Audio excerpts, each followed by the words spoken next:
Hi, Mom. So I got my ticket home from Europe. I get back on June 6th, but it's a really late flight because that was the cheapest, so it gets in at midnight. But don't worry, I'll get a shuttle from the airport so you don't have to pick me up. Like, really seriously, you don't have to. Okay, so love you. See you soon. Bye.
Hi, I'm Steve Gaynor. I'm the co-founder of the Fulbright Company. We made Gone Home. I was the writer and designer, and thank you for taking a look at our commentary mode. Whenever you find an icon like the one you just clicked on, you can find out a little bit more about the game. I want to thank everybody who's added commentary. Janman and Carla, my co-founders of the company, Kate Craig, our 3D artist, Chris Remo, our composer, Grayson, the voice of Sam Greenbrier, and Corin Tucker, the lead singer of Heavens to Betsy and Slater Kinney and other awesome bands. So thank you, everybody, and enjoy commentary mode.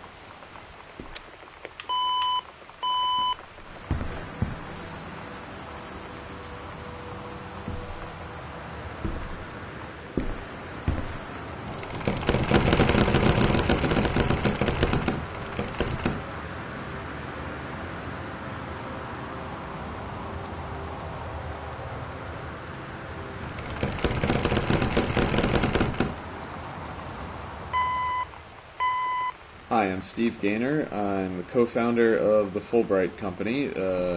We made Gone Home. I was the writer and designer, and thank you for taking a look at our commentary mode. Whenever you find an icon like the one you just clicked on, you can find out a little bit more about the game. I want to thank everybody who's added commentary. Janman and Carla, my co-founders of the company, Kate Craig, our 3D artist, Chris Remo, our composer, Sarah Grayson, the voice of Sam Greenbrier, and Corin Tucker, the lead singer of Heavens to Betsy and Slater Kinney and other awesome bands. So thank you, everybody, and enjoy commentary mode.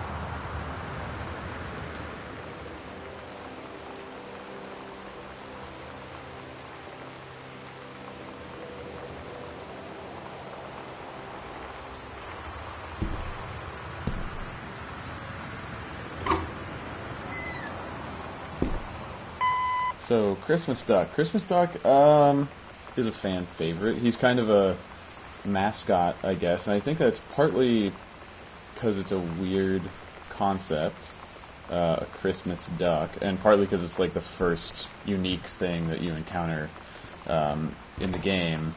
It's kind of personified. He's like a little character. But the thing is, Christmas Duck was not planned. When we were starting the project, we didn't have a 3D modeler because Kate came on a couple months after we started, and we needed a bunch of 3D models. And so I was just going through the Unity asset store. So I was going through the list and saw this Christmas duck, and I was like, "What is that?"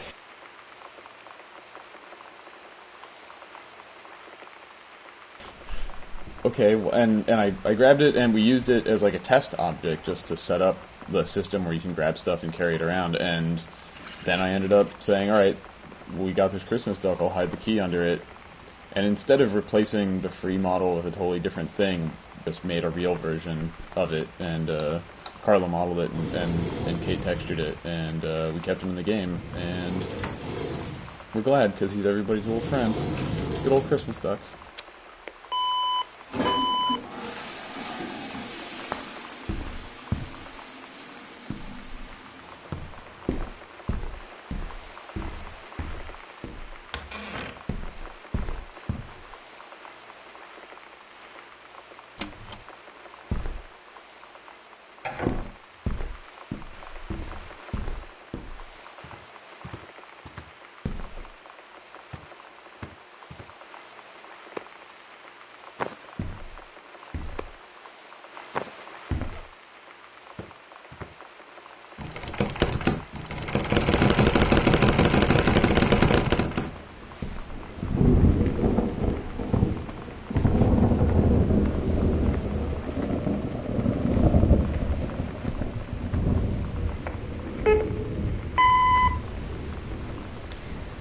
Sam. Sam. Hello. Sam.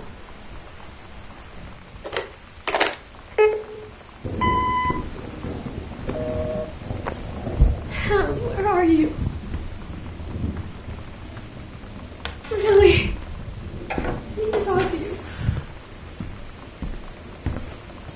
Please be there.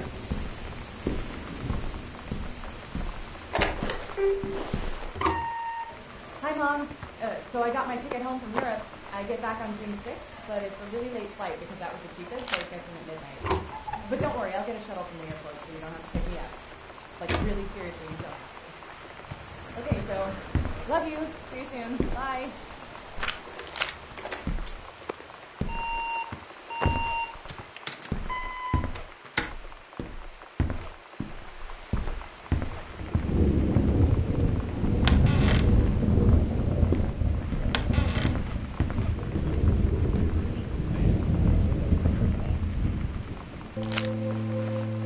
Oh my god. You are so lucky you finished high school before we moved into this house. So, it's the first day of school, and there I am, introducing myself to the class. And I say that I just moved into the house on Arbor Hill. All of a sudden, every kid in the room turns and just stares like I suddenly transformed into a mutant. I just stood there, wishing pretty hard for a rewind button. Because now maybe nobody knows my name, but they all know who I am. The Psycho House girl. Great.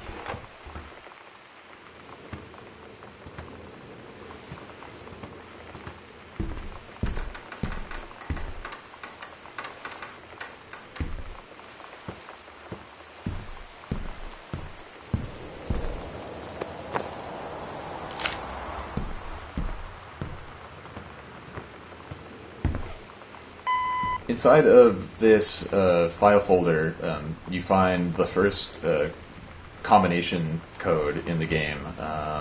This code goes to Dad's locked filing cabinet, and it's 0451, which is a bit of a tradition / in-joke amongst. I mean, it's not really an in-joke. It's just an internal reference amongst this lineage of games that hark back to immersive sims that are kind of first-person exploration games that started with Ultima Underworld and System Shock, and 451 was the first key code in System Shock, and then it was also the first key code in System Shock 2 and Deus Ex and Bioshock and most recently Dishonored. And yeah, I've personally worked on a couple of games that had 0451 as the first code in them, and we were really adherent to the tenets of the interactive model and kind of the principles of design behind those games when we were designing how Gone Home works. And so to maintain that tradition, we also made it the first code in our game. And you made it the tattoo on your arm. I also got a tattoo of 0451 because it is sort of a symbol of this certain philosophy of game design that's important to me. And yeah, this writing, breaking canon, is in Emily's handwriting. Emily's handwriting is technically only in the font that exists outside the game. She doesn't actually do the handwriting in any of the characters, but yeah, I had her write 0451 in her very distinctive handwriting, and then I got a tattoo of it and figured I would use that source image as the image that you find on the inside of this folder here.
Lonnie brought her hair dye over today.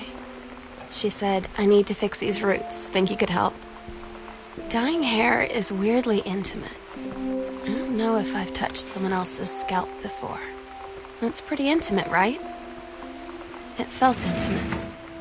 We looked into the mirror together after, and I expected her to say something about how it looked crappy or good or whatever. But that's when she said, "You're so beautiful." And she was looking at me. Right in that moment, I wanted to say something, but I waited. And the moment was gone.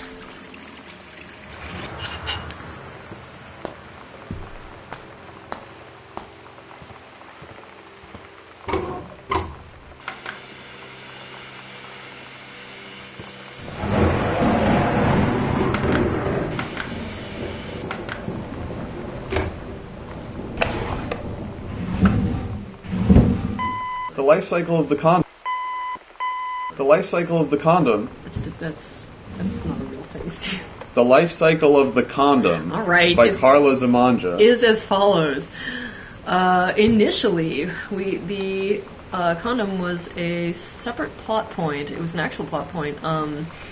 We gave it to Lonnie, and we had Sam find it in Lonnie's purse, and it made Sam worried about what the hell she was doing with it, etc. And that was sort of a wedge to drive them apart when that was the storyline, which it no longer is. And because we decided we hated it. But I had already made the the condom asset, which I'm actually really proud of. I really like that condom. It's really good. Also, I think Nero is a really good brand for condoms. Anyway, it's a play on Trojan and everything, yeah, but it obviously. works. But it's it's the whole like notably decadent. Right, it's like yeah. Anyway, I like it. Yeah. I'm proud of this thing. And the so the specular on it looks really nice. it does look good. I don't know. So we had this extra asset lying around, and and we were like.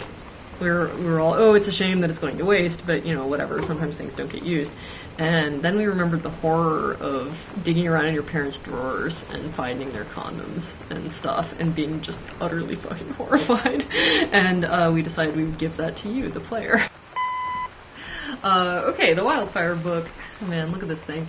Yeah, this was another one of those situations in which I totally felt like a weird creepo when I was doing research, and there was a lot of really horrifying romance novel covers.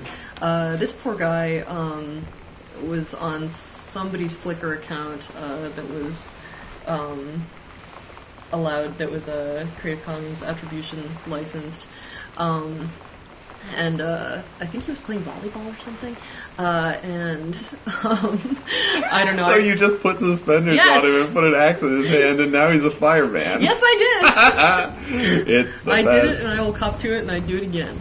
Also, as I recall, because I'm a noob, I initially picked total bondage suspenders. That's true.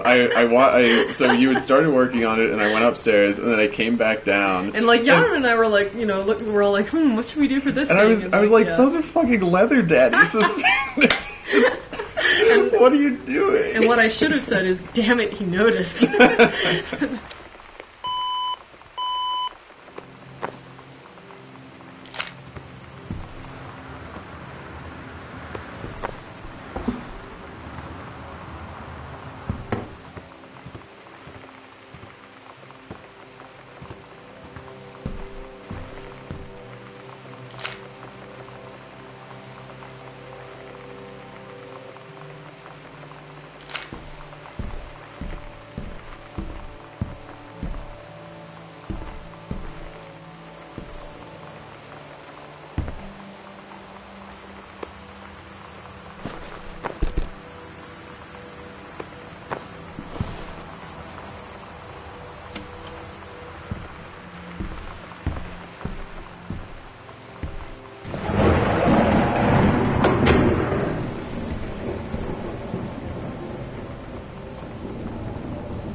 Sam. Sam. Hello. Sam.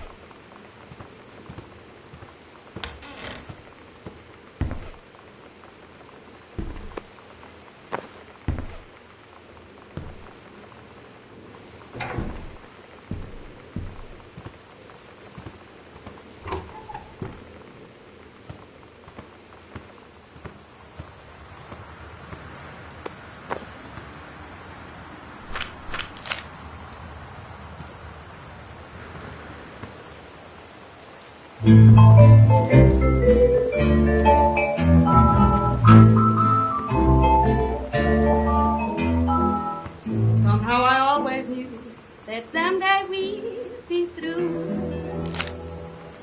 Now that it's happened, I just can't believe it's true. I've done the best I could to keep from feeling blue.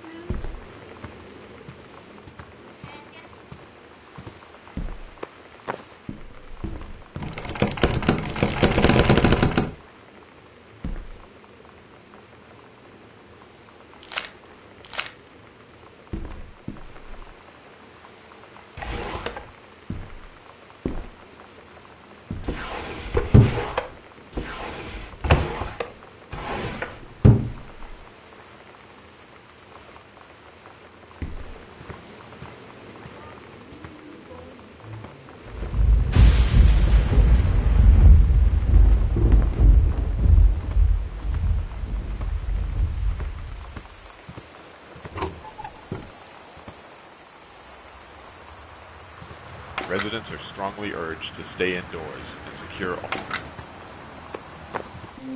You know that feeling where the first moment you see someone, it's like they have a big gold star around them, and you have to get to know them? Well, there's this girl.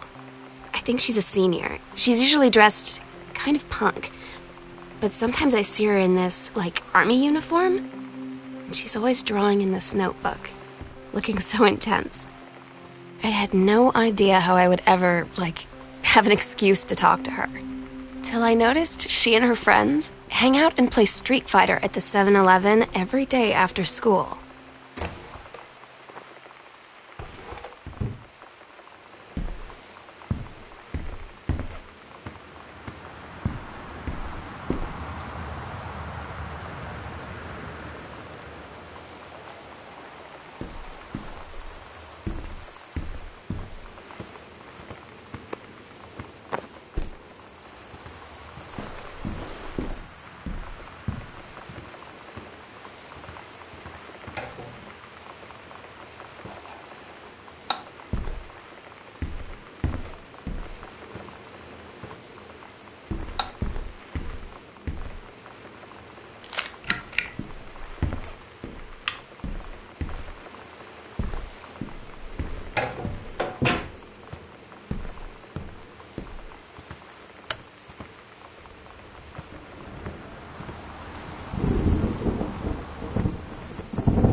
Dear Katie, so much has changed, even just since you've been away.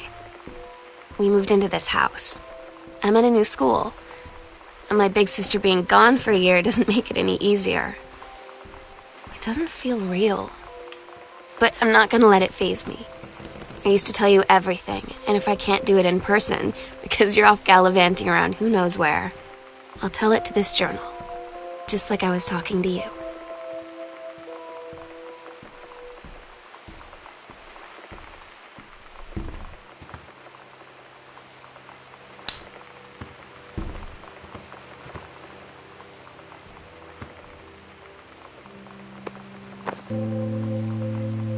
It's weird hanging out with girls. Daniel was around ever since I was little, and other girls? I don't know. But being around Lonnie is like instantly just right. I gave her the grand Psycho House tour and took my revenge on Super Nintendo. And it was like, I don't know, I finally found someone I feel normal around. I drove her home and she gave me this tape and said, "You have got to listen to this." I haven't stopped playing it since.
Sometimes you just have to lie to Mom and Dad. Like when Lonnie asked me to see a band with her and stay over at her friend's place in the city after. That's a lie to Mom and Dad's situation. But it was so worth it. The girls on stage were just so loud and real and awesome. And everybody was moving together like one huge tide of sound. Between two songs, Lonnie leaned over and said, "How do you like your first show?" I was so happy. I felt tears starting in my eyes. And then she up and hugged me. I think she could tell.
At Todd's brother's place after the show, there was only a futon to sleep on, so Lonnie and I shared it.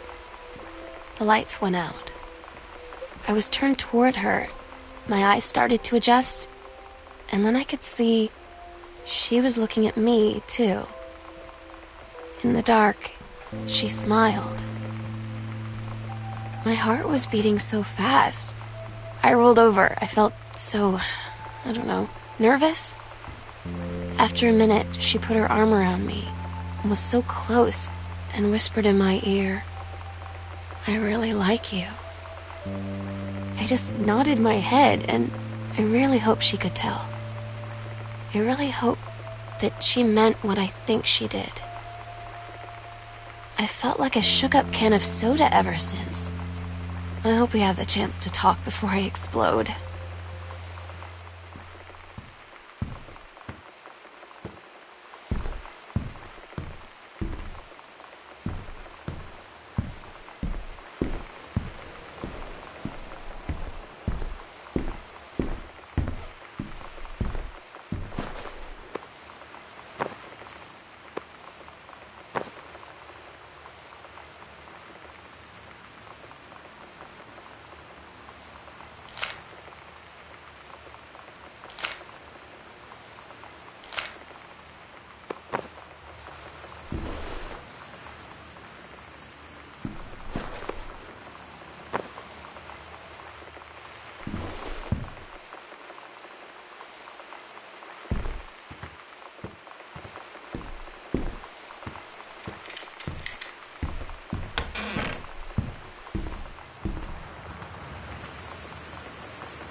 Lonnie came over today.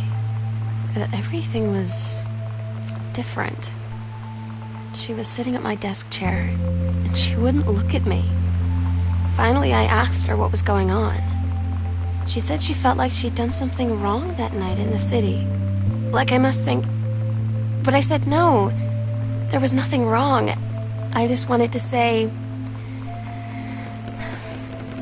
But I couldn't find the words. I felt like I was gonna cry, but I wasn't sad. She got up and sat next to me on the bed. I looked at her. Lonnie,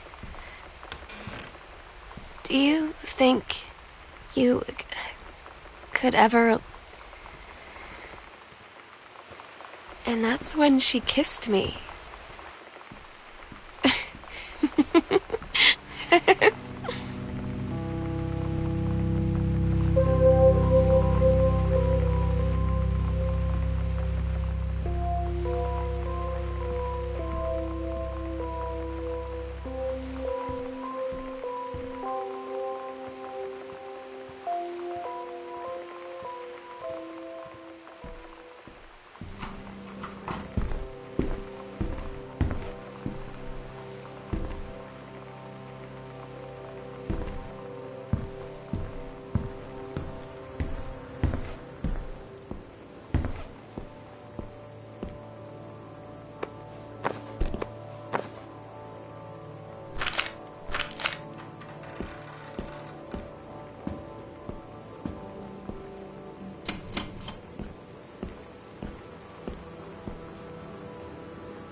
I'm so stupid sometimes.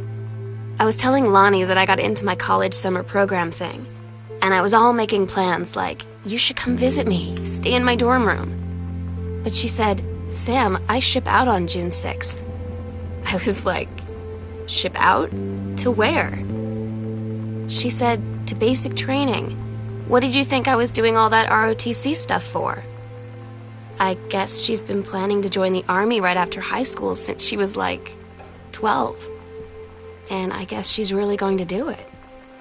So I was like, after graduation, I'm just never going to see you again?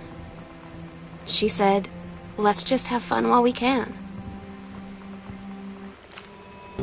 Todd's band lost their singer. Todd said he sucked. Lonnie said he got sick of Todd's shit, and he was complaining about needing a new singer. So Lonnie was like, I can sing. And they were all kind of like, you can? And she was like, probably. But she's been rehearsing with them for like a week now, and I finally got to see them play in Todd's basement today. And she's actually really amazing. I feel so proud when she's on stage. It's incredible being in awe of someone you love. So everybody knows it's like a temporary situation till she ships out in June. But till then, I'm gonna be at every single show.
I don't get Lonnie sometimes.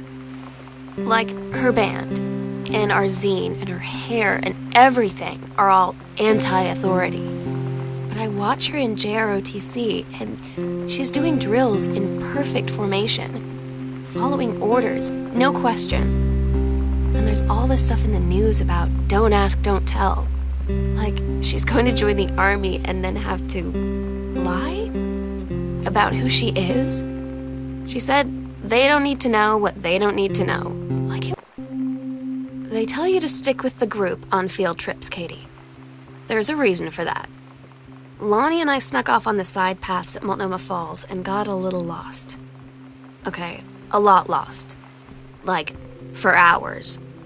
Right before the bus left, we found a trail and came running down the path, soaked and covered in mud, shouting for the bus not to leave. The school called home.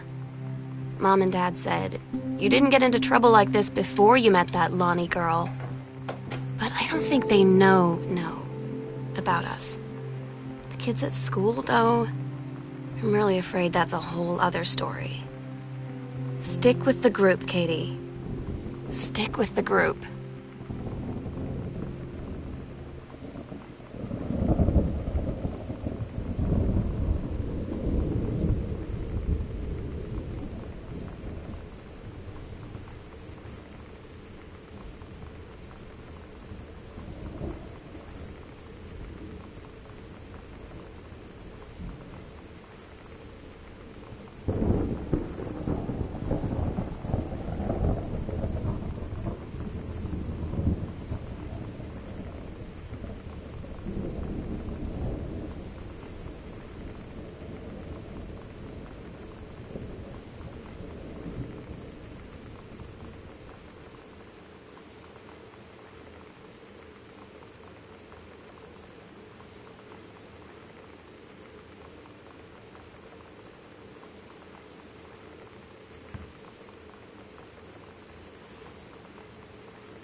Katie, you know how Mom and Dad are. Not exactly super open-minded about things. It feels like every minute I don't spend with Lonnie, I spend worrying about them finding out about us. And what would happen if they did? You know Dad's joke about the nunnery that he'd tell whenever he brought boys around the old house? I wonder where he'd want to send me.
Daniel finally came over to get his game. I'd been dreading it.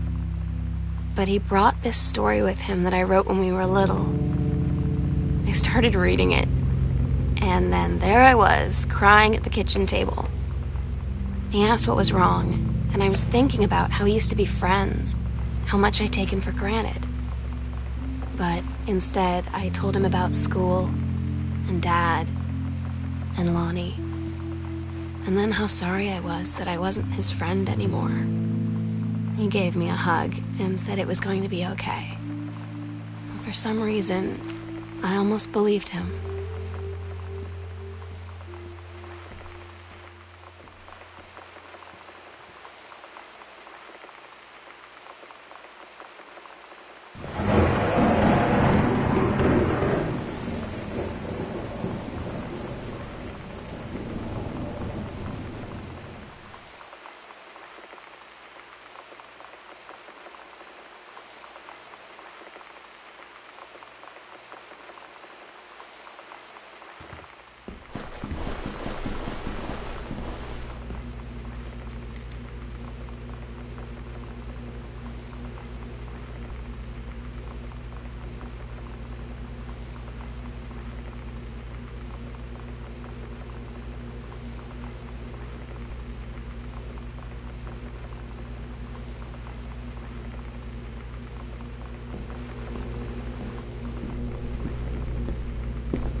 So you know what they say about the best laid plans of mice and men?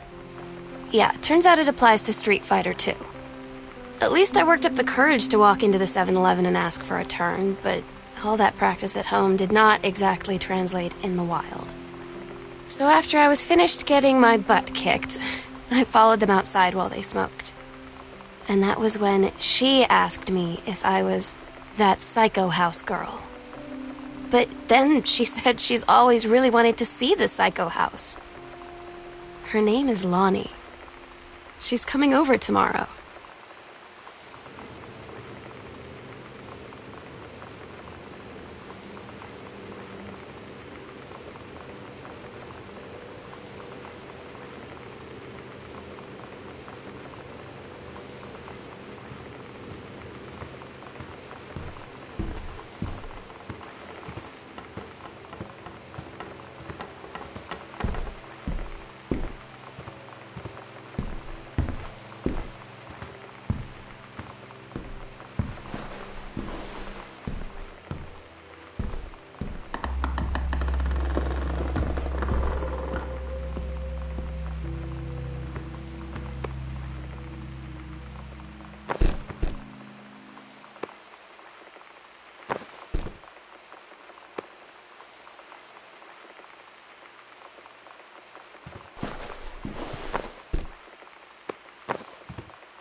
The sunset light in this house is the saddest thing I've ever seen. I just want to sleep. When I'm in the attic, it almost feels like Lonnie could still be here. She's just downstairs. I'm just waiting to hear her pull down the hatch and come running up. Maybe I'll go up to the attic and wait.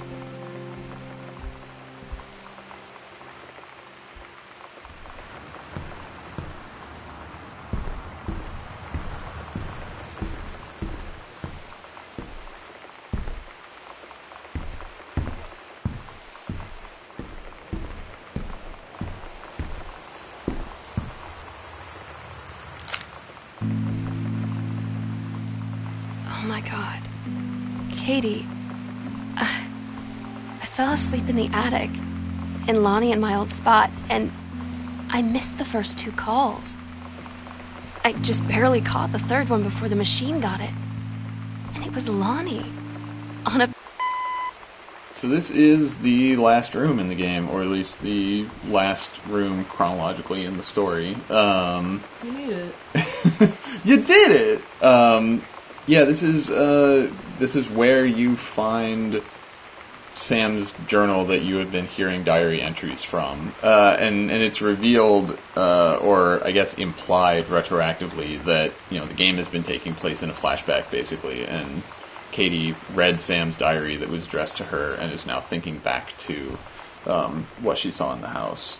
So thanks for playing through with commentary mode and listening to us and Yonaman and Kate.